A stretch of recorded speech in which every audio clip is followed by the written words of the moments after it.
Hello po kapamilya, kamusta po? Ayan po at mag-harvest tayo ng ating sili at yan na naman yung ating mga sili tingnan nyo napakalalaki na kapamilya at marai-rai na tong mga bunga ng ating sili kaysa nung mga nakaraang namitas tayo at eto balak kasi nating mag-pickled ng ating mga sibuyas na maliliit kaya syempre hahaluan din natin ng sili para pag nagpaksiw tayo masarap ito magkahalo na yung sili saka yung sibuyas natin.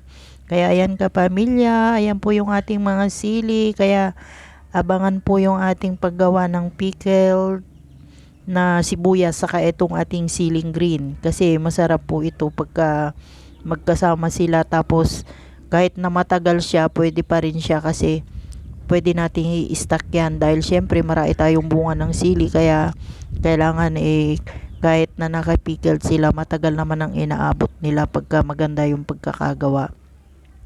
Kaya ayan kapamilya, yan po yung ating pinipitas ngayon at gagamitin po natin yung ating siling green sa ating pagpipickled. At yan naman masarap din yan kasi itong sili natin mga kapamilya, hindi siya yung sobrang napakaanghang.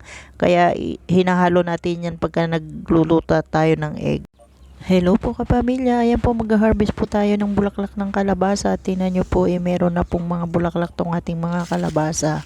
At yan naman pwede na nating kunin kasi dito sa may pinagkukuhanan natin. Ito yung maraming beses na nating tinalbusan at dito tayo kumukuha pagka kailangan natin ng talbos. Pero dun sa mga ibang part ng ating mga tanim at hindi pa naman sila pwedeng talbusan, hindi pa tayo kumukuha dun kasi pagka may mga pabulaklak na saka pa lang tayo magtatanggal ng talbos ng ating kalabasa. Kaya ayun kapamilya, yan po yung ating mga fresh from the garden na ating kinukuha at syempre may pang-ulam na naman tayo. Yan marami tayong na-harvest ngayong araw na to mga kapamilya at yan marai-rai na naman tong ating mga blessings. Good morning kapamilya, kamusta po? At andito po tayo sa ating garden, kumukuha po tayo ng talbos ng ating mga sitaw at ito kailangan na po nating tanggalin tong talbos ng ating mga sitaw at para dumami po yung mga sanga ng ating sitaw. Kaya ayan, tinatanggal muna natin yung mga talbos ng ating mga sitaw dito sa ating garden. At kung nakikita nyo mga kapamilya napakagaganda po ng talbos ng ating sitaw. Pero ito syempre hindi masasayang dahil ang talbos ng ating sitaw pang ulam na yan pagka tinatanggal natin.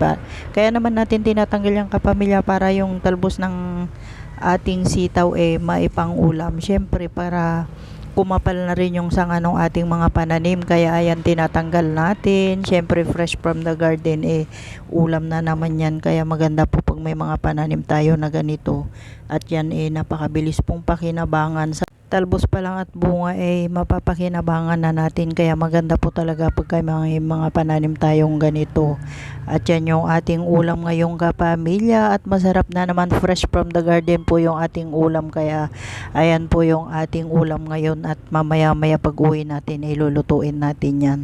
Kaya ayan kapamilya, magtanggal muna tayo ng talbos ng ating sitaw. Bye! Hello po kapamilya, kamusta po? Ayan po yung ating talbos ng sitaw at syempre yan na po yung kinuha natin sa ating garden at tingnan nyo po, fresh from the garden. Syempre uulamin na rin po natin at yan na ilaga na po natin yung ating ulam.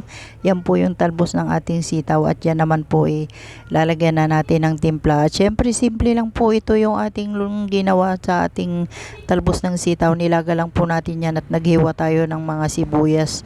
Syempre mura ang sibuyas ngayon kaya dadamihan natin ang lagay ng sibuyas at yan titimplahan lang natin yan kapamilya at naku masarap ang ating ulam kapamilya kasi yan ang gusto nating almusal dyan sa ating talbos ng sitaw kaya yan yung ginawa natin at yan po yung ating talbos ng sitaw. Nilagyan na po natin ng sibuyas saka yung bagoong titimplahan lang po natin ito. Syempre lalagyan din natin ng sili yan para mas masarap pag may konting anghang.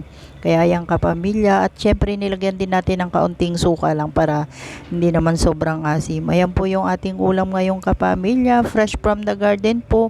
Hindi po nasayang yung ating talbos na tinanggal doon sa ating mga pananim at naipang ulam pa rin natin. O di po ba nakasave na tayo? Kaya ayan po ang kagandahan pag may mga pananim po tayo.